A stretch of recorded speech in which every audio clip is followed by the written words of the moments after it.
So doctor భువన, ఇప్పుడు మేము ఒక మ్యామోగ్రామ్కి పంపిస్తే మీరు ఇచ్చే బైరాట్ స్కోరింగ్ బట్టి లిటరలీ మా డెసిషన్స్ అన్నీ దానిపైనే ఉంటాయి. సో మా ఆడియన్స్ కోసం బైరాట్ స్కోర్ అంటే ఏంటి, అది ఎంత ఇంపార్టెంట్, ఈచ్ స్కోర్కి ఒక ఇంపార్టెన్స్ చెప్పరా? బైరాట్స్ అనేది మేము ఒక బ్రెస్ట్ స్టడీకి ఇచ్చే స్కోరింగ్ అండి. బైరాట్ 0 అంటే అడిషనల్ ఇన్ఫర్మేషన్ కావాలి అని, అంటే ఆ మ్యామోగ్రామ్ సరిపోదు, అడిషనల్గా అల్ట్రాసౌండ్ కానీ లేకపోతే ఎంఆర్ఐ కానీ చేయించుకోవాల్సి వస్తుందని దాని అర్థం అనమాట. బైరాట్స్ 1 అంటే ఆ స్టడీ నార్మల్ అని అర్థం.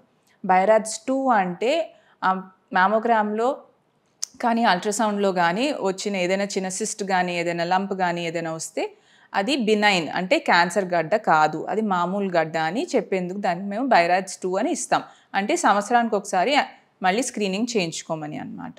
అదే బైరాట్స్ 3 అంటే ఆ గడ్డ 98% ఛాన్స్ అది నార్మల్ గడ్డ అని, అంటే నాన్ క్యాన్సరస్ గడ్డ అని.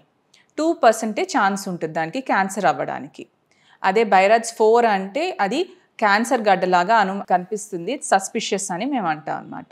బైరాట్స్ 5 అంటే ఇట్ ఈస్ క్యాన్సర్, అది చూడడానికి క్లాసికల్ కేస్ ఆఫ్ క్యాన్సర్ లాగా ఉంటుందన్నమాట. బైరాట్స్ 6 అంటే it is a proven case of malignancy, అంటే it's a proven case of cancer. So మీరు ఇచ్చే ఈ స్కోర్ బట్టి మేము ఒక పేషెంట్ మా దగ్గరకు వస్తే వాళ్ళ క్లినికల్ కండిషన్స్, అంటే వాళ్ళ ఏజ్ ఎంత, ఇవన్నీ చూసుకొని బైరాట్స్ 3 నుంచి ఫర్దర్గా అడిషనల్ ఇన్ఫర్మేషన్ తీసుకుంటాం. మేడం వాళ్ళు ఇమేజింగ్ చెప్తారు.